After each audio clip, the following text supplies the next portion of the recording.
Hello everyone, আশা করছি সবাই ভালো আছো। তো দেখো, আজকে আমরা আরও একটা নতুন ক্লাসে চলে এসেছি।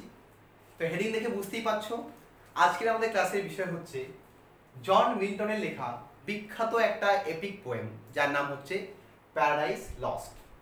তো দেখো, হিস্ট্রি অফ ইংলিশ লিটারেচারে জন মিল্টন একজন one of the most important poets. John মিল্টনকে না জানলে আমাদের হিস্ট্রি অফ ইংলিশ লিটারেচারের অনেক কিছুই জানা বাকি রয়ে যায়।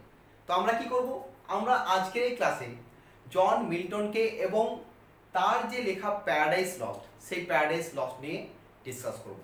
তো বেসিক্যালি আজকের ক্লাসটা কি, আজকের ক্লাসটা হচ্ছে আমাদের প্যারাডাইস লস্টের উপর একটা ইন্ট্রোডাকশন ক্লাস।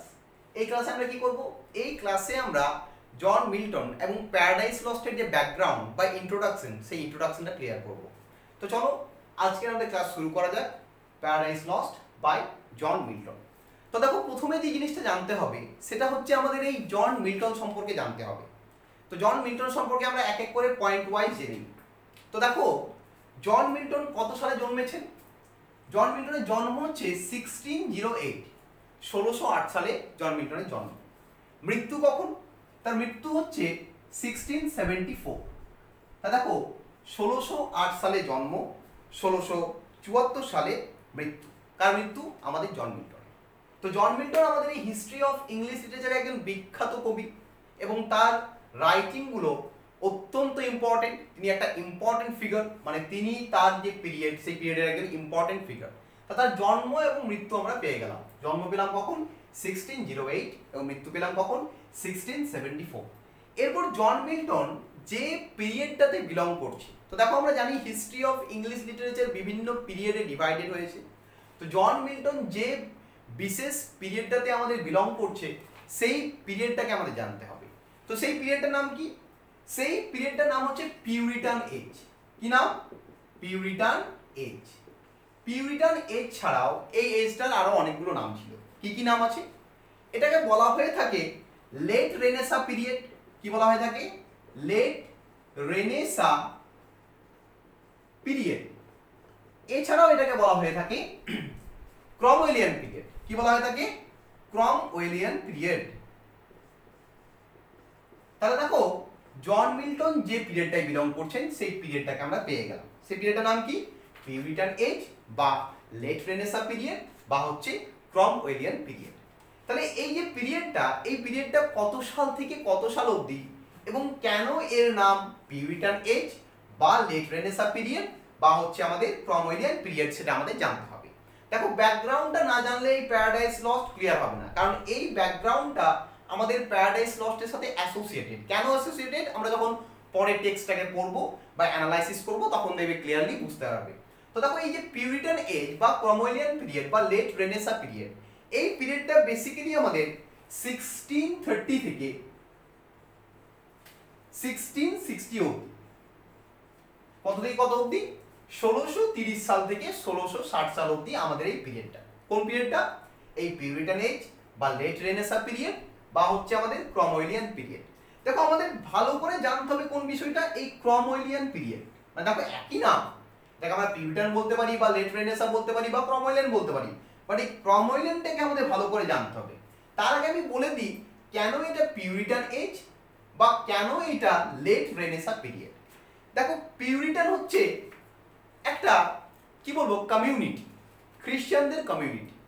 পিউরিটান একটা খ্রিস্টানদের কমিউনিটি। পিউরিটান কথার মানে হলো গোঁড়া খ্রিস্টান, যারা খ্রিস্টান ধর্মের মানে বিশ্বাসী, যারা অর্থোডক্স খ্রিস্টানিটিতে বিশ্বাস করেন, তাদেরকে বলা হয় পিউরিটান বেসিক্যালি।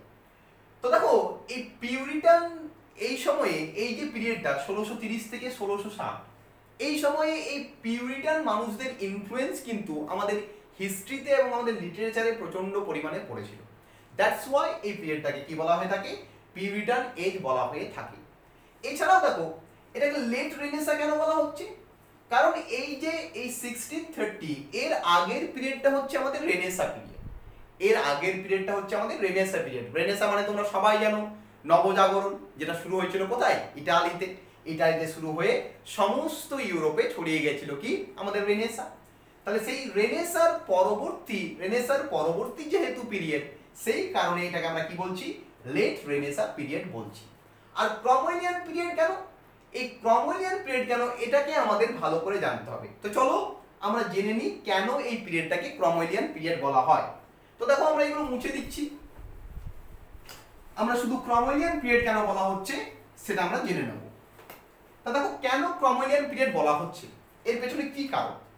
দেখো বেসিক্যালি এই পিরিয়ডে ইংল্যান্ড থেকে মোনার্কি সিস্টেম উঠে গেল। তাহলে ইংল্যান্ডে কি হলো, monarchy system was abolished. Abolish মানে কি, উঠে যাওয়া।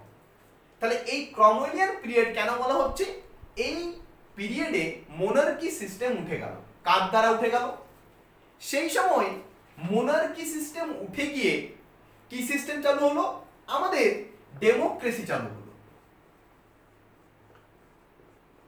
দেখো আমরা বরাবরই জানি, কি জানি, যে ইংল্যান্ডে রাজতন্ত্র বা মোনার্কি সিস্টেম আছে, কিন্তু এই পিরিয়ডে এসে এই মোনার্কি সিস্টেম উঠে গেল। মোনার্কি সিস্টেম উঠে গিয়ে কি এলো, ডেমোক্রেসি এলো। ঠিক আছে, তো ডেমোক্রেসি কে নিয়ে এলো, সেই সময়কার একজন বিখ্যাত নেতা, বিখ্যাত ডেমোক্রেটিক নেতা, তার নাম হচ্ছে অলিভার ক্রমওয়েল। কি নাম তার, অলিভার ক্রমওয়েল। এই অলিভার ক্রমওয়েল নামে একজন বিখ্যাত লিডার, যিনি পিউরিটানদের লিডার ছিলেন এবং এই ডেমোক্রেসির লিডার ছিলেন, তিনি কি করলেন, তিনি ইংল্যান্ড থেকে রাজতন্ত্রের অবসান ঘটালেন। রাজতন্ত্রের অবসান ঘটিয়ে তিনি ইংল্যান্ডে কি চালু করলেন, ডেমোক্রেসি চালু করলেন। তিনি মোনার্কি সিস্টেম তুলে দিয়ে ডেমোক্রেসি চালু করলেন। এই ক্রমওয়েলের নাম অনুযায়ী এই পিরিয়ডের নাম দেওয়া হলো কি গো, ক্রমওয়েলিয়ান পিরিয়ড। কি নাম দেওয়া হলো, ক্রমওয়েলিয়ান পিরিয়ড। তা দেখো কেন ক্রমওয়েলিয়ান পিরিয়ড আমরা কিন্তু খুঁজে পেয়ে গেলাম, এই অলিভার ক্রমওয়েলের কাছ থেকে কিন্তু ক্রমওয়েলিয়ান পিরিয়ডটার নাম হয়েছে। এবার দেখো এই অলিভার ক্রমওয়েল, এনাকে ফলো করতেন কে, আমাদের জন মিল্টন। এই অলিভার ক্রমওয়েলকে ফলো করতেন জন মিল্টন। আমরা বলতেই পারি যে John Milton was one of the followers of Oliver Cromwell. That's why এই পিরিয়ডটাকে আমরা বলতে পারি কি, এই ক্রমওয়েলের নাম অনুযায়ী ক্রমওয়েলিয়ান পিরিয়ড। তাহলে ক্রমওয়েলিয়ান পিরিয়ড ব্যাপারটা ক্লিয়ার হয়ে গেল। তাহলে মিল্টন এই পিরিয়ডের কি হলেন, একজন রাইটার। এবার অলিভার ক্রমওয়েল কি করেছিল, দেখো ইংল্যান্ডে তো মোনার্কি ছিল বা কিংশিপ ছিল বা রাজাদের শাসন ছিল। তো অলিভার ক্রমওয়েল যখন শাসনে এলো, তিনি কি করলেন, তিনি সেই সময়কার যে রাজা, সেই সময়কার যে মনার্ক বা রাজা, তার নাম ছিল কিং চার্লস দ্য ফার্স্ট। কি নাম ছিল রাজা, কিং চার্লস দ্য ফার্স্ট, রাজা প্রথম চার্লস। এই রাজা প্রথম চার্লসকে তিনি কি করেছিলেন, এক্সিকিউটেড করেছিলেন। কে করেছিলেন এক্সিকিউটেড, আমাদের অলিভার ক্রমওয়েল। কত সালে, 1649 সালে, 1649 এ। তাহলে 1649 সালে Charles the first K executed করলেন কে, অলিভার ক্রমওয়েল। তারপর তিনি ডেমোক্রেসি এস্টাবলিশ করলেন। ইংল্যান্ডে পার্লিয়ামেন্টারি শাসন ব্যবস্থা চালু হলো, মানে পার্লামেন্টের দ্বারা যে শাসন ব্যবস্থা তাকে বলা হয় পার্লিয়ামেন্টারি শাসন ব্যবস্থা। সেই শাসন ব্যবস্থা চালু করলেন কে, অলিভার ক্রমওয়েল। তাহলে সেই Charles the first K executed করলেন 1649 এ, তারপর তিনি চালু করলেন কি, তার এই ডেমোক্রেসি সিস্টেম, এবং সেইখান থেকে পিরিয়ডটার নাম হয়ে গেল কি, ক্রমওয়েলিয়ান পিরিয়ড। কিন্তু পরবর্তী ক্ষেত্রে এই ডেমোক্রেসি ইংল্যান্ডে বেশি দিন টিকলো না। এই ডেমোক্রেসি কি হলো, বেশি দিন টিকলো না। আবার পুনরায় ইংল্যান্ডের মানুষরা কি করলেন, রাজতন্ত্র বা মোনার্কি সিস্টেম এস্টাবলিশ করলেন। কোথায়, ইংল্যান্ডে। কখন এস্টাবলিশ করলেন, এই 1660 তে। তারা বেসিক্যালি কি করলেন, তারা 1658 এ ইংল্যান্ডের মানুষজন অলিভার ক্রমওয়েলকে এক্সিকিউটেড করে দিলেন। কি করলেন, এক্সিকিউটেড মানে ফাঁসি দিলেন বা বিহেডেড, শিরচ্ছেদ করা হলো, তার মাথা কেটে নেওয়া হলো। কার, অলিভার ক্রমওয়েলের। পুনরায় আবার ইংল্যান্ডে কি এস্টাবলিশ হলো, মোনার্কি সিস্টেম। তাহলে পুনরায় আবার কি এস্টাবলিশ হলো, মোনার্কি সিস্টেম ইংল্যান্ডে এস্টাবলিশ হলো। দ্যাটস ওয়াই এই যে মাঝখানে যে কিছু সময়, যেটা হচ্ছে মোটামুটি 1630 থেকে 1660, মানে মাত্র 30 ইয়ার্স বলতে পারি আমরা, এই 30 ইয়ার্স এর মতো পিরিয়ড যেখানে অলিভার ক্রমওয়েলের মোটামুটি শাসন ব্যবস্থা ছিল, সেই পিরিয়ডটাকে আমরা বলে থাকি কি ক্রমওয়েলিয়ান পিরিয়ড। তাহলে এই ক্রমওয়েলিয়ান পিরিয়ডের যে ব্যাকগ্রাউন্ডটা, এটা আশা করছি ক্লিয়ার হয়েছে। যদি কিছু প্রবলেম থাকে, প্রবলেমগুলো তোমরা কমেন্টে করবে, আমি অবশ্যই চেষ্টা করব পরবর্তী ক্ষেত্রে সেই প্রবলেমগুলো সলভ করে দেওয়ার। তো দেখো ক্রমওয়েলিয়ান পিরিয়ডটা কেন গুরুত্বপূর্ণ, কারণ আমরা প্যারাডাইস লস্টের যখন স্টোরিটা পড়বো, যখন গড আর সেটান, গড এবং সেটানের মধ্যে যে যুদ্ধ, সেই যুদ্ধটাকে যখন দেখবো, তখন কিন্তু আমাদের মাথার মধ্যে দেখবে মনে হতে থাকবে যে অলিভার ক্রমওয়েলের সাথে কিং চার্লস দ্য ফার্স্টের যেন যুদ্ধ হচ্ছে। যেন অলিভার ক্রমওয়েল কি করছে, পুরানো সিস্টেমকে হাঁটিয়ে দিয়ে কি নিয়ে আসছে, ডেমোক্রেসি আনার চেষ্টা করছে। আমরা গডের সাথে স্যাটানের যুদ্ধে সেটা দেখতে পাবো। তো সেটার জন্যই আমরা এই ব্যাকড্রপটাকে বা ব্যাকগ্রাউন্ডটাকে আমরা ক্লিয়ার করে নিলাম। তা দেখো আমরা মিল্টন সম্পর্কে জানলাম, মিল্টনের ব্যাকগ্রাউন্ডটা জানলাম, এবং মিল্টন যে পিরিয়ডে বিলং করে সেই ব্যাকগ্রাউন্ডটা আমরা জানলাম।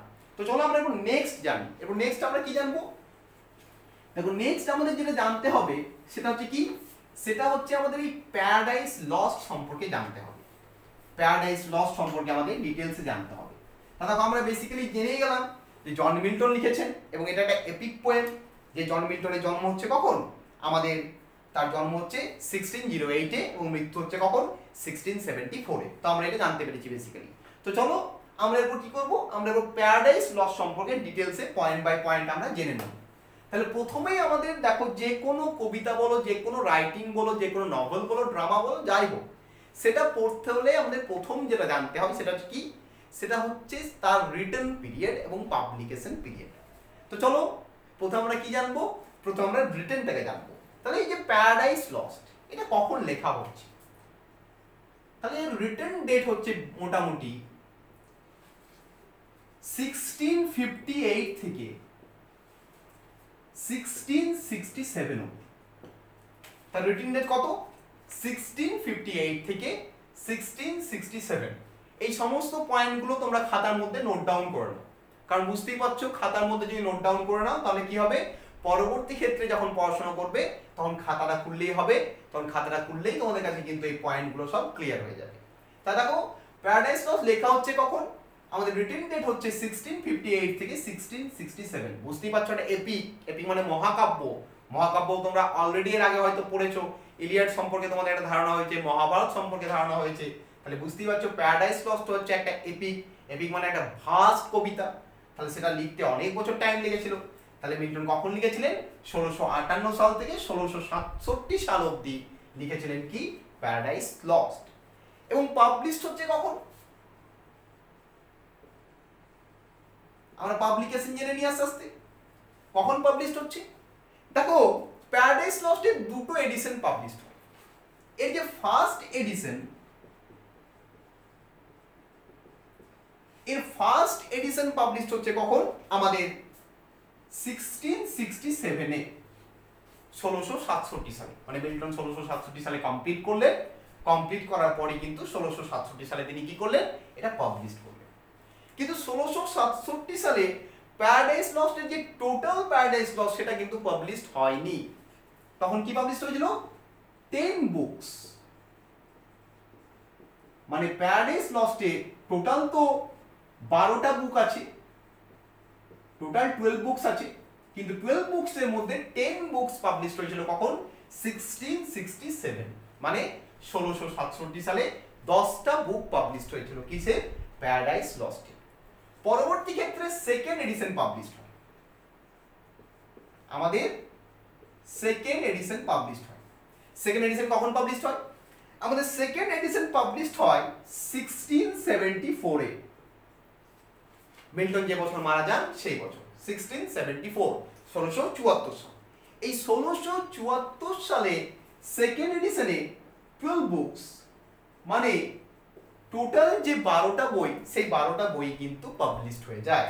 তাহলে বুঝতে পারছো, তাহলে প্যারাডাইস লস্টের আমরা রিটেন ডেট পেয়ে গেলাম। রিটেন ডেট কি পেলাম আমরা, 1658 থেকে 1667, এবং কি পেলাম আমরা, পাবলিকেশন ডেট, এবং জানতে পারলাম দুটো এডিশনে পাবলিশড হয়।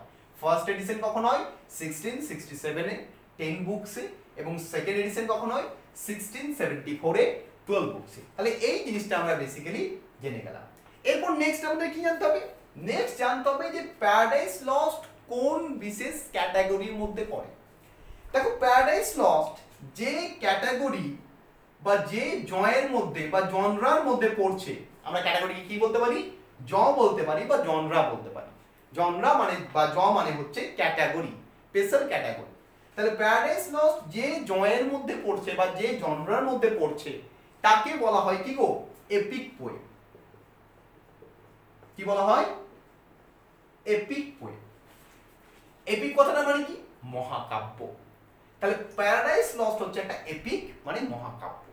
এবং এই এপিক পোয়েমটা লেখা হয়েছিল কিসে? In blank verse. কিসে লেখা হয়েছিল? ব্ল্যাঙ্ক ভার্সে লেখা হয়েছিল। এই ব্ল্যাঙ্ক ভার্স মানে হলো আমরা বাংলায় যাকে বলতে পারি অমৃতাক্ষর ছন্দ। এই অমৃতাক্ষর ছন্দে কে লিখেছিলেন? আমাদের বাংলার বিখ্যাত একজন কবি মাইকেল মধুসূদন দত্ত। তিনি তার মানে বিখ্যাত মহাকাব্য মেঘনাদ বধ, সেই মেঘনাদ বধ কাব্য কিসে লিখেছিলেন? ব্ল্যাঙ্ক ভার্সে বা অমৃতাক্ষর ছন্দে লিখেছিলেন। তাহলে মিল্টনও কিন্তু প্যারাডাইস লস্ট কিসে লিখেছেন? এই ব্ল্যাঙ্ক ভার্সে লিখেছেন। ব্ল্যাঙ্ক ভার্স বেসিক্যালি কি? ব্ল্যাঙ্ক ভার্স হচ্ছে কি? আনরাইমড লাইনস, মানে যার মধ্যে কোনো ছন্দ থাকবে না। আনরাইমড ইন আয়াম্বিক পেন্টামিটার, মানে আয়াম্বিক পেন্টামিটারে লেখা আনরাইমড লাইনসকে বলা হয় কি? Blank verse. তাহলে ব্ল্যাঙ্ক ভার্স আমরা জেনে গেলাম, যার বাংলা হচ্ছে অমৃতাক্ষর ছন্দ। ইংরেজিতে যাকে কি বলা হয়? ইংরেজিতে বলা হয়ে থাকে unrhymed lines in iambic pentameter. Iambic pentameter আশা করছি তোমরা জানো। সে আয়াম্বিক পেন্টামিটারে লেখা এবং যার মধ্যে কোনো ছন্দ নেই তাকে বলা হয় ব্ল্যাঙ্ক ভার্স। তাহলে আমরা এই তিনটে পয়েন্ট জানলাম। কি জানলাম?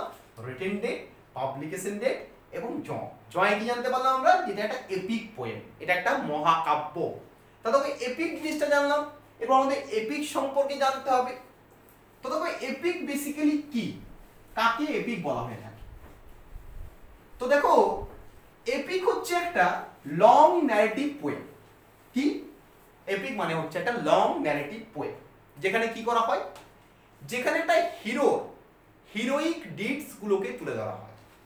মানে আমরা যদি আরো ক্লিয়ার করে বলি, আমরা বলতেই পারবো, কি বলতে পারবো? যে এপিক হচ্ছে একটা লং মানে দীর্ঘ কবিতা, ন্যারেটিভ মানে বর্ণনামূলক কবিতা, যেখানে একজন হিরো থাকবে এবং সেই হিরোর যে লড়াই, তার যে স্ট্রাগল, সেটাকে দেখানো হবে।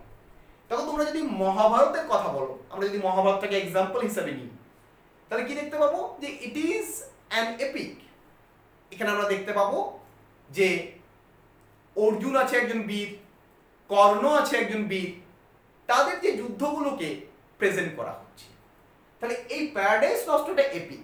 তাহলে এপিকের সংজ্ঞা হয়ে গেল যে epic is a long narrative poem of A hero and his heroic deeds. এটা হচ্ছে এপিক। তাহলে এই এপিকের কিছু বৈশিষ্ট্য আছে। তাহলে আমাদের কি করতে হবে? সেই ক্যারেক্টারিস্টিক্স বা বৈশিষ্ট্যগুলোকে জানতে হবে। তো চলো আমরা পয়েন্ট বাই পয়েন্ট এপিকের যে ক্যারেক্টারিস্টিক্স সেগুলোকে জেনে নিই। কারণ এটা জানলে কি হবে? আমাদের প্যারাডাইস লস্ট বুঝতে সুবিধা হবে। পরবর্তী ক্ষেত্রে যখন আমরা প্যারাডাইস লস্ট বুঝবো, দেখবে টোটাল ক্লিয়ার হয়ে যাবে। তাহলে এপিকের কি কি ক্যারেক্টারিস্টিক্স আছে, মানে বৈশিষ্ট্য আছে? তা দেখো, ক্যারেক্টারিস্টিক্স আমরা এক এক করে জেনে নিই। আমরা বেসিক্যালি 10টা ক্যারেক্টারিস্টিক্সের কথা জানবো। এই 10টা ক্যারেক্টারিস্টিক্সের কথা জানলেই কিন্তু আমাদের এপিকের ক্যারেক্টারিস্টিক্স গুলো জানা হয়ে যাবে। তাহলে কি কি? প্রথম ক্যারেক্টারিস্টিক্স কি? প্রথমে হচ্ছে ইনভোকেশন। তাহলে প্রত্যেকটা এপিকে ইনভোকেশন থাকবে। ইনভোকেশন মানে কি? ইনভোকেশন কথার বাংলা মানে হলো প্রার্থনা। যখন কোনো একজন পোয়েট এপিক লিখবেন, তখন তিনি কি করবেন? মিউজদের ইনভোক করবেন। কাদেরকে ইনভোক করবেন? মিউজদের। মিউজ মানে কি? মিউজ কথাটার মানে হলো কবিতার দেবী। তাহলে একজন কবি যখন এপিক লিখবে, তিনি কবিতার দেবীকে ইনভোক করবেন, মানে প্রার্থনা করবেন এবং ডাকবেন তাকে তার কবিতা লেখার জন্য সহায়তা করার জন্য। এই মিউজটা কারা? আমরা যদি গ্রিক মাইথোলজি পড়ি, তাহলে আমরা জানতে পারবো এই যে মিউজ, এই মিউজরা হচ্ছে 9 জন বোন, 9 সিস্টার্স, এবং তারা হচ্ছে জিউস এবং নিমোসাইন বলে একটা নিম্ফ আছে, তাদের মেয়ে। তাহলে মিউজ কারা? মিউজ হচ্ছে বেসিক্যালি গ্রিক মাইথোলজির, আমরা গ্রিক মাইথোলজিতে গডেস অফ পোয়েট্রি বলতে পারি।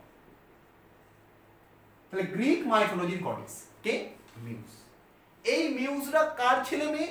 আমাদের গ্রিক গড জিউস এবং একজন নিম্ফ আছে যার নাম হচ্ছে নিমোসাইন। এই নিমোসাইন এবং জিউসের 9টা মেয়ের নাম হচ্ছে মিউজ। তাদেরকে 9 ডটার্স বলা হয় বা 9 সিস্টার্স বলা হয়। 9 জন মিউজ আছে। তাহলে যখন একজন কবি এপিক লিখবেন তখন তিনি কি করবেন? মিউজকে ইনভোক করবেন। তিনি কোন মিউজকে ইনভোক করবেন? তিনি পার্টিকুলার এপিক মিউজকে ইনভোক করবেন। এপিক মিউজের নাম কি? এপিক মিউজের নাম হচ্ছে ক্যালিওপি। কি নাম? ক্যালিওপি। তাহলে এপিক মিউজের নাম হচ্ছে ক্যালিওপি। তাহলে ইনভোকেশনে আমরা দেখতে পাবো যে আমাদের কবি কি করবে? একটা দেবীকে ইনভোক করবেন, মানে প্রার্থনা করবেন তাকে যাতে সাহায্য করা হয় কবিতা লেখার জন্য, এবং তিনি যে দেবীকে সাহায্য চাইবেন তার নাম হচ্ছে মিউজ, এবং আমরা জানি এপিক মিউজের নাম কি? ক্যালিওপি। তাহলে আমরা ইনভোকেশন জানতে পারলাম।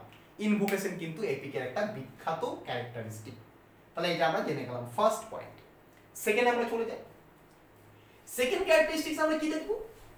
তাহলে ফার্স্ট তো আমরা পেয়ে গেলাম ইনভোকেশন। সেকেন্ড ক্যারেক্টারিস্টিক্স হিসেবে আমরা কি পাবো?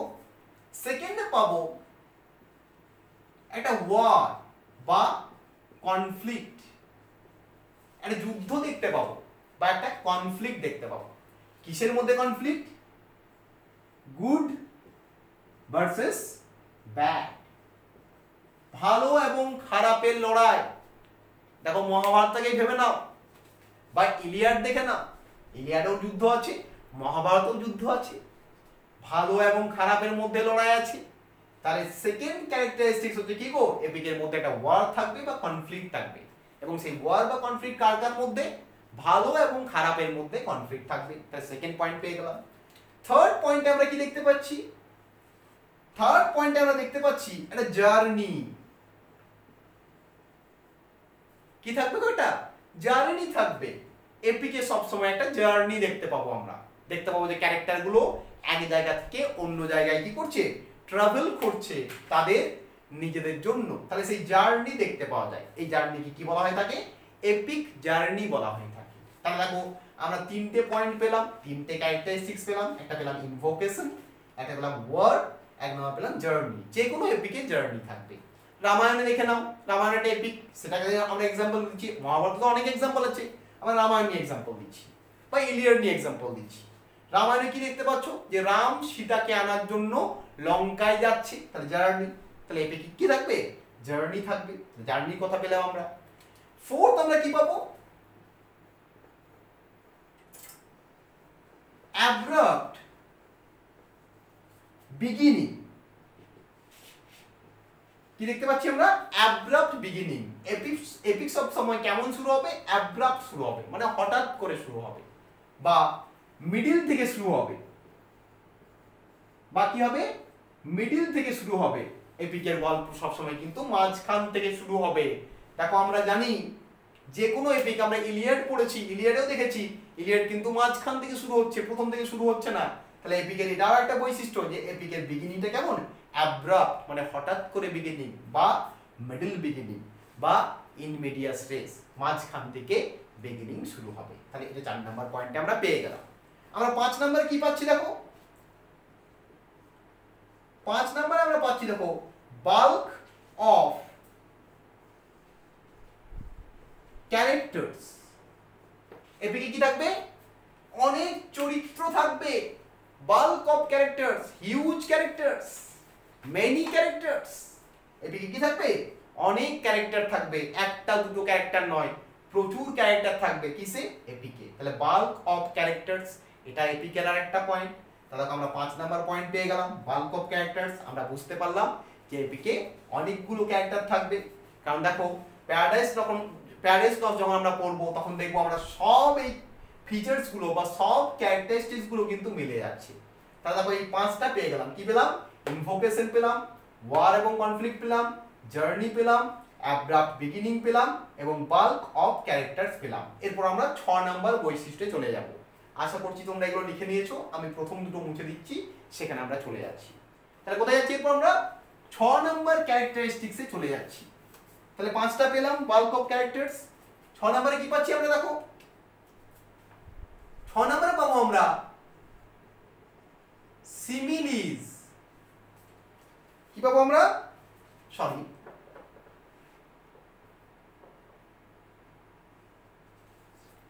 তাহলে কি পাবো আমরা, সিমিলিজ পাবো।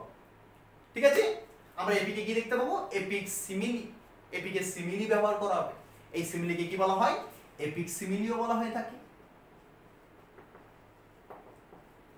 কি বলা হয় থাকে, এপিক সিমিলি বলা হয় থাকে। তাহলে সিমিলিজ পাবো বা এপিক সিমিলি পাবো আমরা এখানে। এটা হচ্ছে আমাদের 6 নাম্বার ক্যারেক্টারিস্টিক্স। আমরা 7 নম্বরে কি পাবো আমরা, 7 নম্বরে আমরা পাবো সুপারন্যাচুরাল ফোর্সেস। সুপারন্যাচুরাল ফোর্সেস মানে কি, আমরা ভগবান দেখতে পাবো, আমরা শয়তান দেখতে পাবো, আমরা এঞ্জেল দেখতে পাবো, এই সমস্ত কিছু দেখতে পাবো কোথায়, এপিকে। এপিকে ভূত প্রেত ভগবান দৈত্য দানব এই সমস্ত কিছু ম্যাজিক ইউজ করা হবে। তাহলে এটা হচ্ছে আমাদের 7 নাম্বার বৈশিষ্ট্য, সুপারন্যাচুরাল ফোর্সেস। মানে আমরা কি কি দেখতে পাবো, আমরা এখানে গডস দেখতে পাবো, আমরা এখানে অ্যাঞ্জেলস দেখতে পাবো, আমরা এখানে কি দেখতে পাবো, ডেভিলস দেখতে পাবো। তাহলে এটা হচ্ছে আমাদের 7 নাম্বার বৈশিষ্ট্য, 7 number characteristics of an epic. কি কি দেখতে পাবো, গডস অ্যাঞ্জেলস এন্ড ডেভিলস বা সুপারন্যাচুরাল ফোর্সেস। 8 নম্বরে আমরা কি দেখতে পাবো,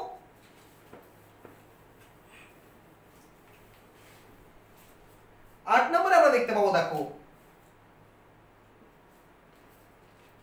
গ্র্যান্ড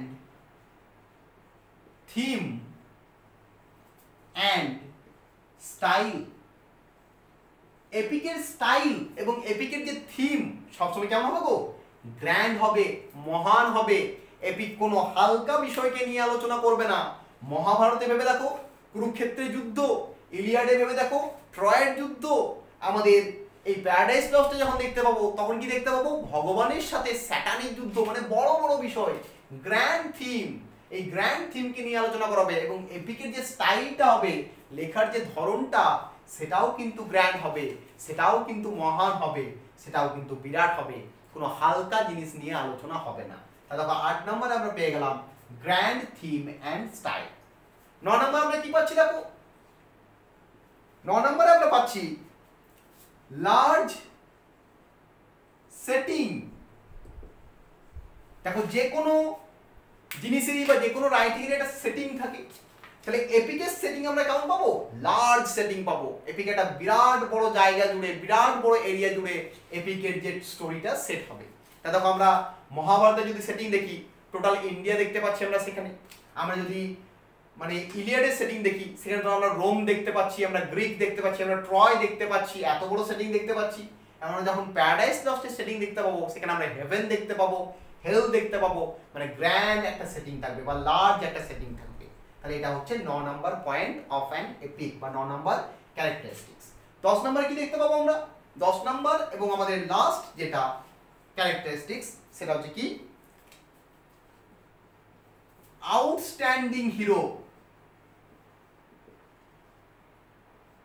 আমাদের এপিকের যে হিরো হবে সে হবে আউটস্ট্যান্ডিং, মানে তার মধ্যে প্রচন্ড পরাক্রমী একটা ভাব থাকবে, যে প্রচন্ড শক্তিশালী, তার শক্তির কাছে সবাই পরাস্ত হবে। আমাদের এই প্যারাডাইস লস্টের হিরোকে গড, গড হচ্ছে হিরো, গড মানে আমরা বুঝতে পারছি ভগবান মানে কি গো, আউটস্ট্যান্ডিং। তাহলে হিরো হবে আউটস্ট্যান্ডিং। তাহলে তো বেসিক্যালি আমরা এই 10টা কি পেলাম, ক্যারেক্টারিস্টিক্স পেয়ে গেলাম। কি কি পেলাম, তাহলে প্রথমে পেলাম আমরা ইনভোকেশন, সেকেন্ডে পেলাম কি আমরা ওয়ার এবং কনফ্লিক্ট, থার্ডে আমরা কি পেলাম এপিক জার্নি, ফোর্থে আমরা কি পেলাম অ্যাব্রাপ্ট বিগিনিং, ফিফথে আমরা কি পেলাম বাল্ক অফ ক্যারেক্টার্স, সিক্সথে আমরা কি পেলাম সিমিলিজ, সেভেন্থে কি পেলাম সুপারন্যাচুরাল ফোর্সেস, এইটে কি পেলাম গ্র্যান্ড থিম অ্যান্ড স্টাইল, নাইনে কি পেলাম লার্জ সেটিং, আর 10-এ কি পেলাম আউটস্ট্যান্ডিং হিরো। এই 10টা ক্যারেক্টারিস্টিক্স কিন্তু একটা এপিকের মধ্যে সবসময় আমরা দেখতে পাই। তা দেখো এই ক্যারেক্টারিস্টিক্সগুলো না পেলে কিন্তু সেটা এপিক হবে না। তাহলে এপিকের যে বৈশিষ্ট্যগুলো সেগুলো আমরা জেনে গেলাম। আমরা যে সমস্ত কবিতার মধ্যে এই বৈশিষ্ট্যগুলো পাবো তাহলে আমরা জানতে পারবো যে সেটা হচ্ছে একটা এপিক। তাহলে তখন আমরা এপিকের ক্যারেক্টারিস্টিক্স জেনে গেলাম। এরপর আমরা নেক্সট পয়েন্টে চলে যাব।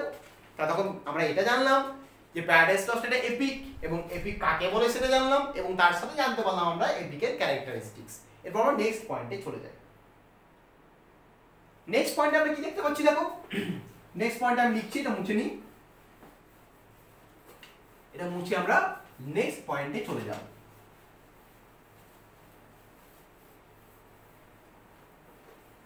তাহলে দেখো নেক্সট পয়েন্ট হচ্ছে আমাদের structure and technique. Structure and technique. দেখো প্যারাডাইস লস্ট এই যে এপিকটা, এর স্ট্রাকচার কি? বেসিক্যালি স্ট্রাকচার বলতে গেলে আমরা বলতে পারি 12 বুক স্ট্রাকচার। মানে টোটাল প্যারাডাইস লস্টের যে টোটাল যে গল্প সেটা 12 বুকস মানে 12টা পার্টে ডিভাইডেড হয়েছে। ঠিক আছে, তাহলে এটা হচ্ছে স্ট্রাকচার। টেকনিক আমরা আগেই বলেছি, তাও আরেকবার বলে দিচ্ছি, এটা টোটালটাই লেখা হচ্ছে ব্ল্যাঙ্ক ভার্সে। কিসে লেখা হচ্ছে? ব্ল্যাঙ্ক ভার্স, মানে অমৃতাক্ষর ছন্দে লেখা হচ্ছে। তার সাথে সাথে এখানে কি কি ইউজ করা হচ্ছে? এখানে সিমিলি ইউজ করা হচ্ছে, এখানে মেটাফোর ইউজ করা হচ্ছে, এখানে বিভিন্ন অ্যালিউশন, বিভিন্ন রেফারেন্স, বিভিন্ন হিস্ট্রি, এই সমস্ত কিছু ব্যবহার করা হচ্ছে। তাহলে আমরা নেক্সট পয়েন্ট দেখি স্ট্রাকচার এন্ড টেকনিক। তাহলে বেসিক্যালি মিল্টন তার প্যারাডাইস লস্টকে 12 বুকসে ডিভাইড করেছেন, মানে 12টা তিনি পার্ট করেছেন বা 12টা বুকে ডিভাইড করেছেন প্যারাডাইস লস্টকে, টোটাল গল্প 12টা বুকসে। আমরা কিন্তু আমাদের সিলেবাসে কিন্তু 12টা বুক নেই, আমাদের আছে বুক 1। আমরা শুধু বুক 1টিকে পড়বো, কিন্তু আমরা টোটালটাকেই জানবো যে টোটাল 12 বুকস আছে। এবার টেকনিক কি? ব্ল্যাঙ্ক ভার্স আছে, তার সাথে সিমিলি আছে, মেটাফোর আছে, অ্যালিউশন আছে, রেফারেন্স আছে, হিস্ট্রি আছে। এই সমস্ত কিছুর একটা কম্প্যাক্ট স্ট্রাকচার হচ্ছে আমাদের কি গো? Paradise lost. তাহলে আমরা স্ট্রাকচার এন্ড টেকনিকটা পেয়ে গেলাম। এই স্ট্রাকচার এন্ড টেকনিকের পর আমাদের যে জিনিসটাকে জানতে হবে, যেটার জন্য প্যারাডাইস লস্ট বিখ্যাত, সেটা হচ্ছে সোর্স। সেটা কি গো? সোর্স। দেখো মিল্টন কোত্থেকে তার গল্পটা পেলেন? এই প্যারাডাইস লস্টের যে গল্প, একটা সোর্স তো দরকার। তাই মিল্টন কোত্থেকে তার এই এপিকের সোর্সটাকে পেলেন, সেই সোর্সটাকে আমরা জেনে নিই। তাহলে আমরা একটু হেডিং দেবো সোর্সেস বা সোর্স। সোর্সেস লিখলাম কারণ অনেকগুলো সোর্স আছে তো, ওই জন্য সোর্সেস লিখলাম। তাহলে প্যারাডাইস লস্টের সোর্সে আমরা কি কি পাচ্ছি? তো বেসিক যে প্যারাডাইস লস্টের যে বেসিক স্টোরি লাইন, মানে বেসিক যে স্টোরি লাইন, এই বেসিক স্টোরি লাইনটা বাইবেল থেকে নেওয়া। কি থেকে নেওয়া? বাইবেল থেকে। প্যারাডাইস লস্টের বেসিক স্টোরি লাইন হচ্ছে বাইবেলের গল্প, বাইবেলের অ্যাডাম ইভের গল্প, স্যাটানের গল্প, গডের গল্প, এটা হচ্ছে বেসিক স্টোরি লাইন। এই বাইবেল ছাড়াও কিন্তু মিল্টন আরো অনেকগুলো বই থেকে, বিশেষ করে 4টি বই থেকে তার এই প্যারাডাইস লস্টের গল্পের সোর্সটাকে নিয়েছে। সেই আদার সোর্সগুলো কি? সেই আদার সোর্সগুলোকে আমাদের জানতে হবে। দেখো বাইবেলটা মোটামুটি আমরা সবাই জানি যে বাইবেল সোর্স, কিন্তু বাইবেল ছাড়াও যে আদার সোর্সেস যেটা মিল্টন ইউজ করেছেন, সেই সোর্সগুলো কি? আমরা দেখো বেসিক্যালি 4টে বইয়ের নাম লিখবো। তাহলে প্রথম সোর্সে কি লিখবো? বাইবেল ছাড়া, বাইবেল তো রইলো, বাইবেলটাকে বাদ দাও, ব্যাকগ্রাউন্ডে রইলো। প্রথম বইটা কি? প্রথম বইটা হচ্ছে কিডমন। কিডমন নামে একজন রাইটারের লেখা। কিডমন কি? মিডল এজেস বা মধ্যযুগের একজন রাইটার। এই কিডমনের লেখা একটা বই, সেই বইটার নাম হচ্ছে প্যারাফ্রেজ।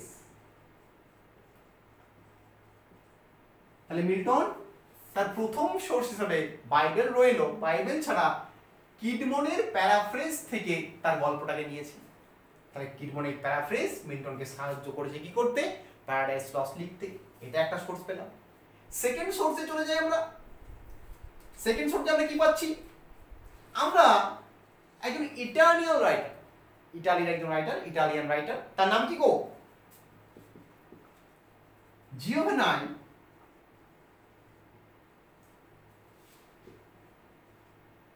অদুসিনি। কি নাম? জিওভানাই অদুসিনি। এই জিওভানাই অদুসিনির লেখা একটা বই আছে, সেই বইটার নাম কি গো? অ্যাডামাস, যেটা ল্যাটিন লেখা হয়েছে। সেটা কখন? 1613 সালে পাবলিশ হয়েছে। তাহলে প্রথম সোর্সে পেলাম কিডমনের লেখা প্যারাফ্রেজ, সেকেন্ড সোর্সে আমরা পেলাম জিওভানাই অদুসিনিস লেখা অ্যাডামাস। থার্ড সোর্সে কি পাচ্ছি আমরা? থার্ড সোর্সে আমরা পাচ্ছি হুগো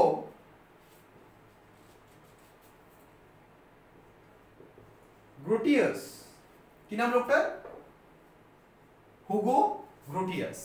এই হুগো গ্রোটিয়াসের লেখা একটা বই, বইয়ের নাম হচ্ছে অ্যাডামাস এক্সাল, যেটা কখন পাবলিশ হয়েছিল? 1601। দেখো তোমাদের মনে আসতেই পারে যে স্যার এই অ্যাডামাস বানান আর এই অ্যাডামাস বানানটা আলাদা কেন?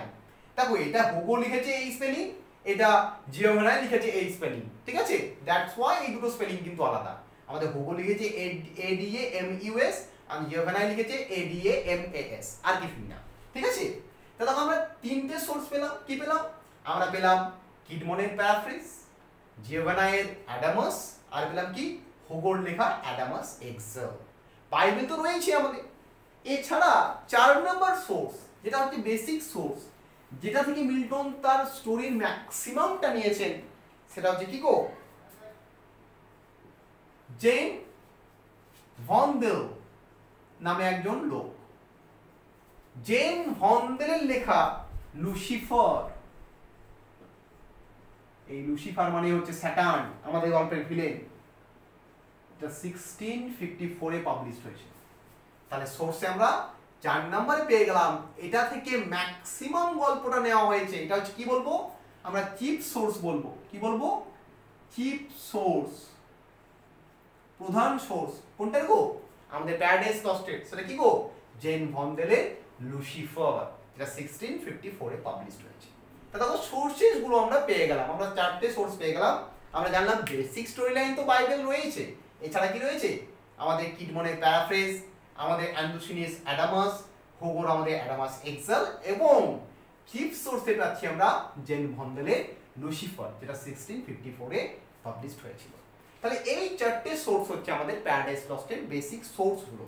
তাহলে আমরা সোর্স পেয়ে গেলাম, আমরা জমা পেয়ে গেলাম, আমরা ক্যারেক্টারিস্টিক্স পেয়ে গেলাম, আমরা সোর্স পেয়ে গেলাম, আমরা স্ট্রাকচার পেয়ে গেলাম, আমরা স্টাইল পেয়ে গেলাম, আমরা বেসিক পয়েন্টগুলো পেয়ে গেলাম। এরপর যেটা আমাদের যেতে হবে সেটা হচ্ছে আমাদের ক্যারেক্টার্স। আমাদের দেখো প্রচুর ক্যারেক্টার আছে, সমস্ত ক্যারেক্টারকে আমাদের জানা সম্ভব নয়। আমরা কি করব? মেইন ক্যারেক্টারগুলো, যে ক্যারেক্টারগুলো বুক 1 এ প্রচন্ড ইম্পর্টেন্ট, সেই ক্যারেক্টারগুলোকে জেনে নেব যে কোন কোন ক্যারেক্টার বুক 1 এ রয়েছে। তো চলো আমরা এরপর ক্যারেক্টারগুলোকে জেনে নিই।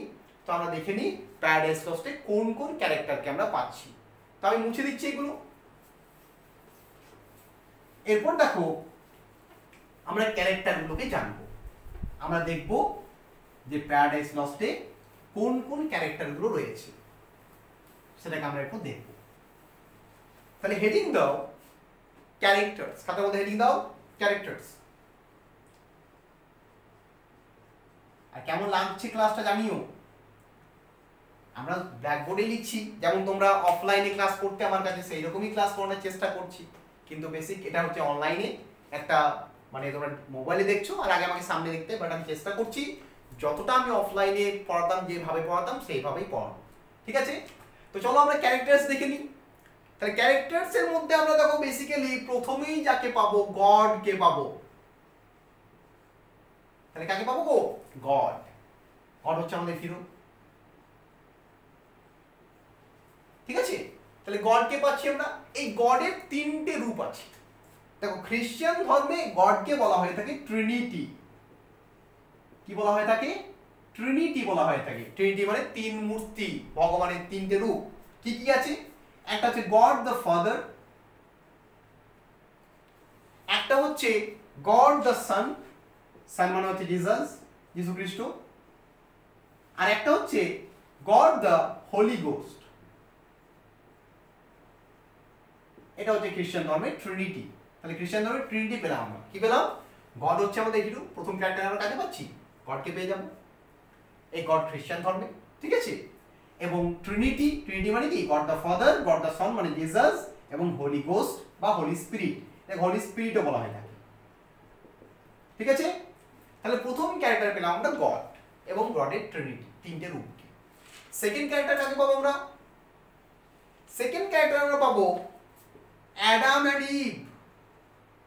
অ্যাডাম অ্যান্ড ইভ, তাহলে অ্যাডাম অ্যান্ড ইভ, তাহলে অ্যাডামকে পেলাম আর ইভকে পেলাম। অ্যাডাম আর ইভ কেমন? আমরা যদি বাইবেল পড়ি তাহলে আমরা জানতে পারবো যে অ্যাডাম এবং ইভ হচ্ছে ফার্স্ট ম্যান অ্যান্ড উইমেন, ঠিক আছে। তাহলে প্রথম human beings created by God সেটা হচ্ছে অ্যাডাম এবং ইভ, ঠিক আছে। তাহলে ইভকে আমরা প্রথম মহিলা বলছি, অ্যাডামকে আমরা প্রথম পুরুষ বলছি।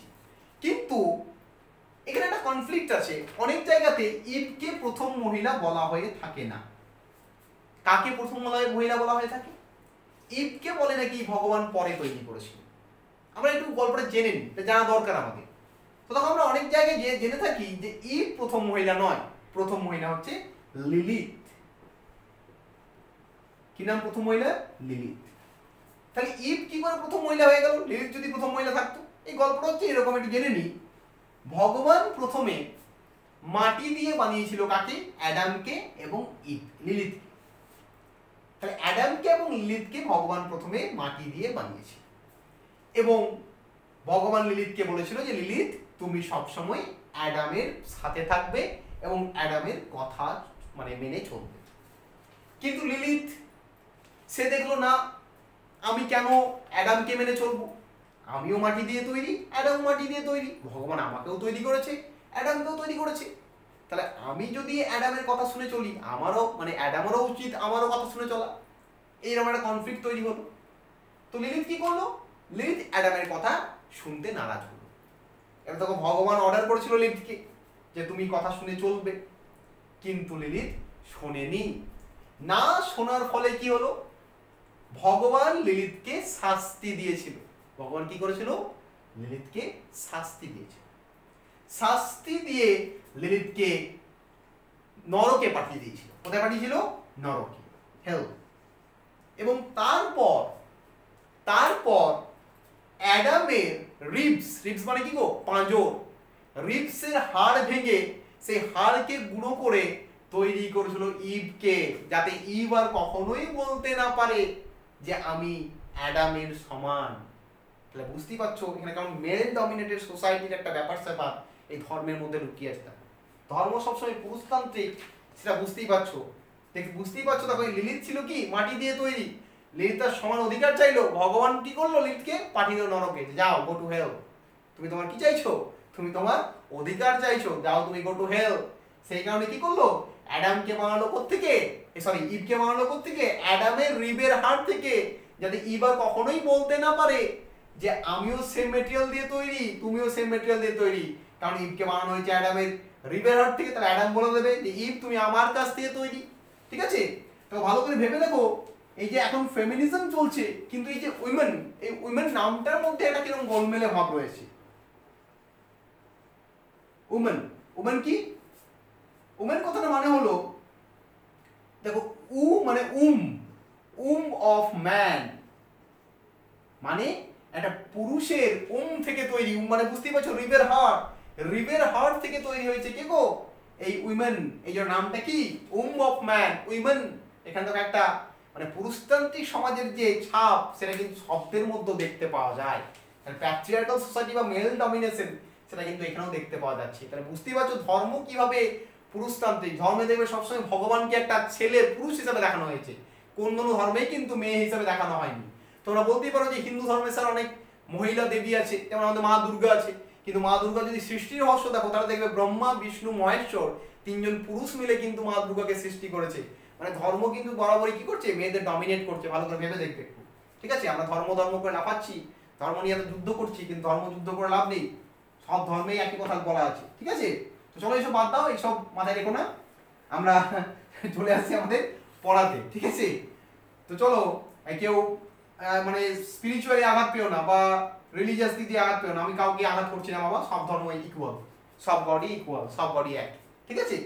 তো দেখো অ্যাডাম এবং ইভকে আমরা পেলাম সেকেন্ড ক্যারেক্টার, যারা হচ্ছে কে গো, ফার্স্ট হিউম্যান বিংস।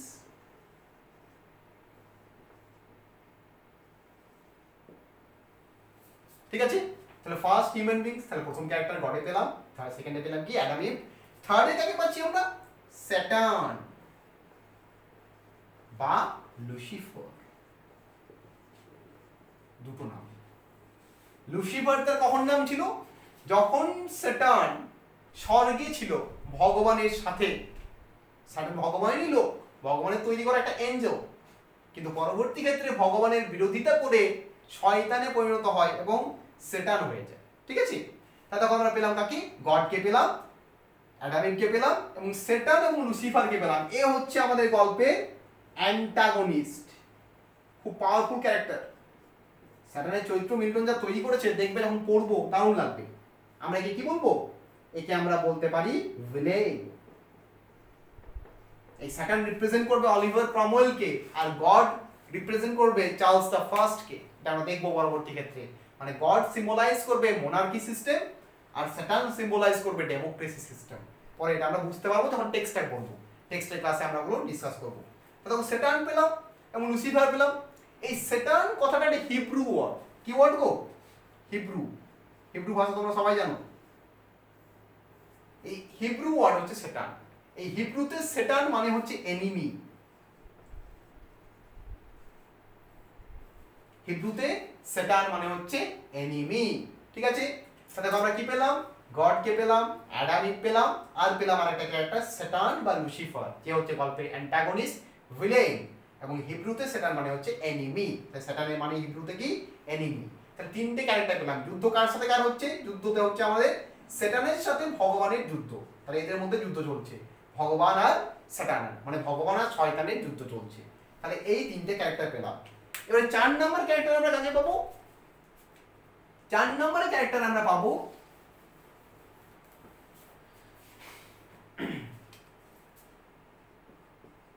স্যাটার্নস ফলোয়ার্স, মানে যারা স্যাটার্নকে ফলো করেছিল, স্যাটার্নকে ফলো করে যারা স্যাটার্নের দলে নাম লিখিয়েছিল এবং ভগবানের সাথে যুদ্ধ করেছিল, তারা হচ্ছে স্যাটার্নের ফলোয়ার্স। তাহলে আমরা 4 নম্বরে পাচ্ছি স্যাটার্নের ফলোয়ার। তাহলে স্যাটার্নের ফলোয়ারদের মধ্যে কাকে কাকে পাবো, আমরা জেনে নিই কিছু নাম। আমরা পাবো বিলজিবাব বলে একটা ক্যারেক্টারকে, বিলজিবাব এও একজন এঞ্জেল, এও স্যাটার্নের ফলোয়ার। সেকেন্ড কাকে পাবো আমরা, মোলোচ নামে একজনকে পাবো। এখান থেকে অনেক সময় অবজেক্টিভ কোয়েশ্চেন আসে যে স্যাটার্নের দুজন ফলোয়ারের নাম লেখো বা দুজন ফলেন এঞ্জেলের নাম লেখো। ঠিক আছে, আমরা পরে আলোচনা করছি সেটাকে নিয়ে। 3 নম্বরে হচ্ছে সোলোমন, 4 নম্বরে হচ্ছে থামুজ, 5 নম্বরে হচ্ছে বেলিয়ল, 6 নম্বরে হচ্ছে অ্যাজাজেল, 7 নম্বরে হচ্ছে মুলসিবার, সরি স্পেলিংটা ভুল হলো একটু, আর আমাদের আর লিখছি না আমরা, আদার্স লিখে দিচ্ছি, আরো অনেকে আছে। ঠিক আছে, আমরা মোটামুটি 7টা ক্যারেক্টার নাম জানি। তাহলে কি জানলাম, স্যাটার্নের ফলোয়ার, ফলোয়ার কারা দেখো, বিলজিবাব, মোলোচ, সোলোমন, থামুজ, বেলিয়ল, অ্যাজাজেল, মুলসিবার এটসেট্রা, আরো অনেক আছে। ঠিক আছে, তো এরা সবাই হচ্ছে ফলেন অ্যাঞ্জেলস। এদেরকে কি বলা হচ্ছে, ফলেন অ্যাঞ্জেলস। স্যাটার্ন নিজেও কিন্তু একজন ফলেন অ্যাঞ্জেল। কেন এদেরকে ফলেন অ্যাঞ্জেল বলা হচ্ছে, দেখো বেসিক্যালি এরা সবাই স্বর্গে থাকতো। এরা সবাই কোথায় থাকতো, স্বর্গে থাকতো। কিন্তু এরা ভগবানের বিরুদ্ধে গেছিল, ভগবানের বিরুদ্ধে গিয়ে লড়াই করেছিল, ভগবানকে স্বর্গ থেকে তাড়ানোর চেষ্টা করেছিল কারা, এরা। এবং এরা স্বর্গ দখল করার চেষ্টা করেছিল, কিন্তু এরা ভগবানের সাথে যুদ্ধে হেরে যায়। হেরে যাওয়ার ফলে এদের স্বর্গ থেকে পতন ঘটে। পতন মানে কি, ফলন, ফলেন মানে কি, পড়ে যাওয়া। দ্যাটস ওয়াই এদেরকে সবাইকে কি বলা হয় গো, ফলেন এঞ্জেলস বলা হয়। এবং এদের লিডারের নাম হচ্ছে কি, স্যাটার্ন। স্যাটার্ন মানে হচ্ছে enemy, Satan means in Hebrew কি, এনিমি। তাহলে স্যাটার্ন বা লুসিফার সেও একজন এঞ্জেল, সেও ভগবানের সাথেই ছিল, সেও স্বর্গে ছিল, বাট ভগবানের সাথে যুদ্ধ করার জন্য তার কিন্তু পতন ঘটে। তাহলে দেখো আজকে মোটামুটি আমরা ক্লাসটা এখানেই শেষ করব। তাহলে বেসিক্যালি আজকে আমরা কি কি জানলাম? আজকে দেখো আমরা প্যারাডাইস লস্টের টোটাল ইন্ট্রোডাকশন জানলাম। আমরা কি জানলাম? মিল্টনের জন্ম মৃত্যু জানলাম, মিল্টন কোন পিরিয়ডে বিলং করছে সেটা জানলাম, পিরিয়ডটার কি কি বৈশিষ্ট্য সেটা জানলাম, কেন পিরিয়ডটাকে ওই পিরিয়ড বলা হয় সেটা জানলাম। তারপর কি জানলাম? প্যারাডাইস লস্টের সম্পর্কে জানলাম, পাবলিকেশন ডেট, রিটেন ডেট, কোন ক্যাটাগরিতে পড়ছে, এপিক ক্যাটাগরি, সেই এপিকের বৈশিষ্ট্যগুলো জানলাম। তাছাড়া জানলাম প্যারাডাইস লস্টের স্ট্রাকচারটা কেমন। তা এরপর আমরা কি জানলাম? এরপর জানলাম আমরা কোন কোন সোর্স থেকে প্যারাডাইস লস্ট মিল্টন লিখেছেন, এবং লাস্ট আমরা জানলাম ক্যারেক্টার্স। তাহলে আজকের ক্লাসটা বেসিক্যালি আমি এখানেই শেষ করছি। আশা করছি ক্লাসটা তোমরা বুঝতে পেরেছো। যদি কারো কিছু প্রবলেম থাকে এই ইন্ট্রোডাকশন ক্লাসে, তাহলে তোমরা অবশ্যই আমাকে জানিও। আমি চেষ্টা করবো অ্যাজ সুন অ্যাজ পসিবল তোমাদের সেই প্রবলেমটা সলভ করার। তাহলে সবাই সেটা আমাকে অবশ্যই জানাবে। আর যদি প্রবলেম না থাকে সেটাও জানিও, যে স্যার ক্লিয়ার হয়েছে, ভালো লেগেছে বা খারাপ লেগেছে, সে যাই লাগবে সেটা আমাকে জানিও, অবশ্যই জানিও। তো চলো ক্লাস আজকে এখানেই শেষ করছি, এবং সবাই ভালো থাকবে, সবাই আনন্দে থাকবে, সবাই হ্যাপি থাকবে, সবাই হেলদি থাকবে, সবাই স্যানিটাইজ থাকবে। God is always with you. Tata.